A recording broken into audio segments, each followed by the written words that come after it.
It's the Draft Fellows coming at you live. Kyle and Andrew breaking down the drive. Prospects the roster, we got the flow. First round picks to the ones you don't know. Talk about the combine, skills on display. Who's rising up and who's falling away. Roster building like a GM in the zone. Kyle Fellows, Andrew Mertig, they own the phone. Hey, welcome back to the Draft Fellows podcast. I'm Andrew Mertig. I'm without Kyle Fellows again this week, but here to kind of continue a conversation that we started last week when Dusty Evely was so kind to join the podcast. And one of the things that Dusty and I talked about were what all 32 teams' quarterback situations look like and who might be in the market for a QB come 2026. And this sort of generated the idea with me of taking a look at where these quarterback situations are ranked. And one of the things that I don't like to do is list out players 1 through 32 and talk about who's the best, because you end up in conversations of, is Lamar Jackson better than Josh Allen, and vice versa. And I don't want to spend my time there. But really what I did was I took a look at the tier makers. I think this is some interesting perspective and probably causes some different dialogue along the way, maybe a little bit hot takey at times, but wanted to really take a look at where the quarterbacks rank, because I think this helps to supplement the conversation of where these positions are going to go, what teams might be in the market for a quarterback in the draft, what teams might be looking at extensions for their current quarterback, what teams might be looking to move on in creative ways, players that are already getting paid money. So we'll jump right into it. And I really just determined 6 different tiers that I wanted to talk about. The number one is the elite of the elite. And I don't think this is particularly controversial. I will point out this is not in a particular order. It's just the 4 quarterbacks that I felt like are on top of the game and the best of the best in the NFL right now. And of course, that's led by Josh Allen with Buffalo, Joe Burrow with Cincinnati, Patrick Mahomes, Kansas City, and Lamar Jackson with Baltimore. And I'm not going to spend a ton of time here discussing those. I feel like Burrow, when he is on the field, has continued to ascend into this like near Hall of Fame trajectory. He's on the trajectory if he can stay healthy. I think he puts himself up there with Josh Allen and Lamar Jackson, who are winning MVPs. Then, of course, Patrick Mahomes, who I think we have a tendency to forget about a little bit. And maybe it has to do with his struggles as a fantasy football quarterback, but obviously continuing to take the Chiefs to new levels, always seemingly able to make plays when they count the most. So that was my elite category. And this is where I think things are going to get a little messy, maybe a little hot takey, as I mentioned before. But tier 2 is ascending to greatness. So these are the quarterbacks that I think are on the precipice. Now, we can see this go a lot of different ways. We've had quarterbacks in this past several years that we thought were going to take that next step and be in that elite tier, and they just never did. And the first one, this one probably will ruffle a few feathers, and that is Baker Mayfield. I think over the last 2 years, he has been amazing. I think, yes, he has had a great supporting cast, but he's been able to navigate some transitions in offensive coordinator. He's been able to transition some difficulties, in coming into this phase of his career and really be an elite level quarterback. Now, sometimes the numbers are a little bit better than maybe the performance is if you grade it out. But I think Baker has shown he has the toughness, he has the arm strength, he has the ability to create within the pocket, he has the ability to create outside of the pocket. This is the guy I think who could sneakily be able to jump into this elite category with another fantastic year. We will see what happens. Of course, Jayden Daniels coming off his offensive rookie of the year performance. This is a player that we think has all of the skills, all of the abilities to jump into that elite tier. Now, a little bit of cause to just pump the brakes a little bit on Jayden. I would love to see, him be able to stay fully healthy for another year. He did a wonderful job of doing something that he didn't really do in college, and that is avoid contact. And that's going to be a huge part of him prolonging his career as a slighter framed quarterback. But definitely like his ability to improvise, his ability to get the ball out quickly, to be like very calm in the pocket is next level. And so I think very easily at this time next year, he could be a tier 1 player. I have Justin Herbert here as well. And I think, this is a Chargers team that is going to want to continue to run the ball. So Herbert may not have the opportunities that some other aired out quarterbacks are going to have. But he's so efficient when he does get the chances. He's so smart. He can use his legs. He's got a cannon for an arm. He's very accurate. I think he has all the tools and abilities to really sort of mirror a Josh Allen like progression. Like maybe he's not that physical presence as a quarterback, but just so good at so many elements of the game. And I think we could see him ascending as well. The next two, I think a lot of people are going to hate. And that's fine. One seems like a very homer pick with Jordan Love and the Green Bay Packers. The perception is that Jordan took a little bit of a step back last year. I would counter that argument a bit with one, factoring in the injuries, and two, if you look at the underlying metrics, Jordan actually played really well, especially down the stretch. And the numbers weren't as prolific as they were in the second half of 2023. But this is a team that just decided they were going to commit to running the ball all the time. And so for Love, I see a lot of that like Justin Herbert-ish. The stats aren't Drew Brees or Matthew Stafford with, the Stafford with the Lions and Drew Brees with the Saints. Like they're not at that level. But I think, there's some justification for that. And I think what you're seeing is a quarterback who's really coming into his own. He's still very young, still very inexperienced. I think as, full-time year 3 as a starter, come in and healthy, if he can maintain that, I think there is the opportunity for him to jump. Now, he's probably, the fourth on this list of ascending to greatness and maybe, a little bit of the highest odds, but I think he has that ability. And the other one, I'm going to go with the only second-year player I have in this bucket, and that is Drake May. From the New England Patriots. And I loved May. He was my QB1 coming out in that class. I thought he showed everything that he possibly could, given the Patriots' lack of weapons, given the struggles that they had in the offensive line. I think he was tough. I was very questionable of them throwing him into the fire when they did, but he maneuvered dirty pockets very well. He got the ball to playmakers who, you can use the term playmakers in quotation marks if you want. Like he did so much. He's so good at improvising, but he's also just a great pocket presence. I think he sees the game really well. Actually, a lot of Justin Herbert to his game. So for me, May is a player. Maybe he doesn't jump all the way into tier 1. Maybe he needs another year as a starter, and then we start to see that in 2026. But I think May has the tools to do that and has shown enough to justify being here. And I said he was the only second player. Of course, Jaden Daniels also in this bucket. So 2 second-year players.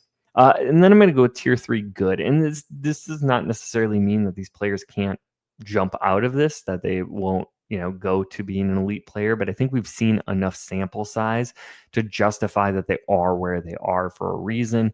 Kyler Murray, I think a lot of things to be really optimistic about, but also we've seen the limitations to his game year after year. And I think he's a good quarterback. I don't know that he will ever jump into the great category. Jalen Hurts, this is probably the least popular of the players in this category.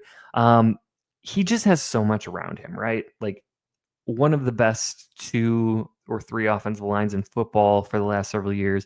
He's got 2 elite playmakers on the outside. He's got a good tight end, obviously adding Saquon, elite. I just don't know that you couldn't put a different quarterback in that system and get the same results. Obviously not on the tush push, but like in other aspects of the game, I feel like you could put a lot of the quarterbacks there in this good category in that Philadelphia offense, and they would be wildly successful. So for me, I just don't see that Jalen Hurts is anything outside of a good quarterback. And that doesn't mean he's not going to put forth great performances and potentially win another Super Bowl. But I just think if you took a lot of those surrounding factors off of the Philadelphia offense, that Hurts wouldn't be as successful. Kind of the same thing with Brock Purdy. I think he has done everything he can, and he deserved to get paid. And I think the 49ers made a good decision with that extension. But I do question his ability to be the primary playmaker. And we'll see, because this 49ers team is really they tore things down a little bit this year, as much as they do. He's still got CMC. He's still got George Kittle. But now on the outside with Pearsall, Juwan Jennings, we'll see how good this 49ers can be. And if Purdy is the kind of quarterback who, is a truck or a trailer, as Daniel Jeremiah likes to talk about. Matthew Stafford with Rams, I think, you could probably put him in a higher tier. I think he is that good. I just don't know at this stage in his career, with the lack of mobility and some of those outlying health concerns, and obviously getting closer to retirement, if he is going to be better than a good quarterback. That being said, very, very well could be a Super Bowl winning quarterback this year. He's still very, very good. He's still got outstanding weapons. He knows what to do. He's a really nice player. And then, of course, the player he was traded for, Jared Goff with the Lions, continues to really be solid in that offensive scheme. I think this is an important year for Goff, because he needs to show that he can do it outside of the Ben Johnson offense. He needs to show, as the Lions now have to replace their starting center, and there's some depth issues that are happening around that team. We'll see if he can, continue to be a good quarterback. But there's nothing that I have seen from Goff that makes me think that he's higher than this. Dak Prescott, and to me, Dak Prescott puts up wonderful stats when he's healthy. You could argue maybe he's bordering on that elite category. Just haven't seen it consistently enough over the last several years. Trevor Lawrence, I think maybe you could bump him down a level or two. But for me, I think this is a really great opportunity for him to show, obviously he's going to have the weapons. Brian Thomas Jr. looking like a potential star, adding Travis Hunter to this offense, some really good running backs. Can Trevor Lawrence in this Kellen Moore offense be the kind of player that he was thought to be when he was drafted number 1 overall, called a generational prospect, whatever that means at this point. But we will see. I think he could jump up a couple tiers into the elite category. He could. It's unlikely, but maybe. He could also drop quite a bit if he doesn't have the kind of season that I think Jacksonville is hoping for. CJ Stroud, I'm going to put here as well. I think his rookie year was awesome, of course, but there was some interception luck that contributed into it that regressed last year. And so I think we find a happy medium between those two, right? His weapons sort of all disappeared last year outside of Nico Collins, and even Nico wasn't available all the time. So with a renewed investment in those receiving resources, and I think Stroud now gets to regress to the mean upwards. And I think what we're going to see is he's a really solid quarterback, maybe eventually jumping into an elite category, but I don't think he's anywhere close yet. I put Aaron Rodgers with the Steelers in this category as well. I still think Rodgers has something left in the tank when he is healthy. This offense is going to give him an opportunity to be really good. I think there were things to like about what he did with the Jets last year. Even, if personally as a Packers fan, not the biggest supporter of Aaron Rodgers, but I will say that his arm strength still looked pretty good. His decision making looked pretty good. He was willing to get the ball out quickly. I think he is going to really like playing with DK Metcalf and be able to throw those deep contested catches or deep contested throws that Metcalf can come down with as catches. I also put Tua in this category as well, just because I think he's such a good fit for this particular offense. Getting the ball out on time, I think we'll see a resurgence with a healthier Tyreek Hill, maybe slim down a little bit this year. I think, hopefully Jalen Waddle is available a little bit more. I think this is a team that could have a big bounce back. And certainly they're going to need to, with potentially Mike McDaniel being a little bit on the hot seat. And as Dusty and I talked about last week, maybe Tua is on a hot seat if McDaniel ends up not being the head coach in the future. For tier 4, these are incomplete evaluations. So they're players that I think have a lot of upside. I'm just not ready to put them in one of the upper categories yet. That is Bryce Young, who I think needs to show a lot of improvement on the deep ball. Loved what I saw at the end of the season from him, but still not good enough at throwing the ball down the field. And I am a little concerned with, putting too much stock into those late season games and not enough stock into the early season games where he struggled. I'm still really optimistic that he can be a quality starter in this league, but just not ready to put him there yet. I have Michael Penix here, Caleb Williams, JJ McCarthy, of course, rookie Cam Ward, and then probably the most controversial of the tier fours is Bo Nix. I did think about putting him in the good category already, or maybe even ascending to greatness. I just think I want to see a little bit more from Bo Nix this upcoming season. So Dusty, when we talked, he had a lot more hesitation on Bo Nix than I did. I feel like Bo Nix is probably a good player already, but let's give me another 6 to 8 games of the kind of play that he had last year before we put him into those kind of conversations. Tier 5 is our average starters. I went with Sam Darnold, Geno Smith, and I have Daniel Jones here. I'll talk a little bit about the Indy quarterback situation. I think for Darnold, he's a really good fit in a particular system. I thought that Kevin O'Connell did a great job getting him ready, but he did have elite weapons in Minnesota. We'll see how he's going to perform in Seattle, where they certainly have very good wide receivers with JSN and Cooper Kupp. And then some exciting weapons at tight ends, a good running game. I think he can be a good starter. I just don't know that he's somebody that elevates your team. And so I put him in the average bucket. Same thing with Geno Smith, and kind of tell the same story. I think in a Pete Carroll-led team where they're probably going to rely on a lot of play action passing, I think Geno's a great fit for that. I just don't know that he elevates your team and is going to be the one who wins games down the stretch. And then I put Daniel Jones here. I think he can be a very average starter in the NFL. And that's why I'm optimistic that he does win the Colts job, but we'll talk about his competition here in a second. And then tier 5, I put replacement level players. I'm going to jump right over to this Indianapolis conversation, and I have Anthony Richardson here as well. I just think Anthony Richardson has probably shown us what he's going to show us. The fact that we haven't, I'm not expecting him to be a finished product. He had so few starts in college, and expecting him, come in your rookie year, you get hurt, to be a polished player by year 3 is unfair. But I also haven't seen the sort of steady improvement over time that we would expect. And last year was an unmitigated disaster. And so if Richardson can come in and show maybe he has improved a little bit in his accuracy, now he's going to have to improve a lot of it, but maybe the athleticism can help win him over. I just think from a Colts perspective, giving Daniel Jones the starting job is going to allow you to compete now if that's what you're looking to do. If you're looking to just get the final verdict on Anthony Richardson and your coach and GM feel comfortable enough in their job that they're willing to risk the season on it, you could do that. And if it doesn't work out, then you have to reset this whole process. If you're going to try to be a little bit competitive this year, and they do have a good team, I think Daniel Jones is the way to go.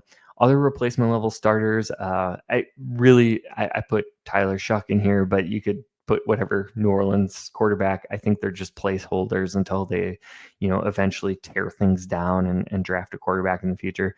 I have Russell Wilson with the Giants. You could also put Jameis Winston in here. I just think at this point in his career, Russ is just a guy and he's not going to elevate your team. But being the throw deep balls or throw a check down, don't get sacked, I think that's something that, you can kind of keep the seat warm for Jackson Dart while he's waiting in the wings. I put Joe Flacco in Cleveland. I think whoever Cleveland chooses as a starter, they're a replacement level player, and they're probably going to have to reinvest in that position despite spending a third and a fifth on rookie quarterbacks this year. And I put Justin Fields here as well. I do have some optimism that maybe Justin Fields could turn around a little bit this season, but to this point in his career, he hasn't shown that he's anything other than a guy who can start when he has to.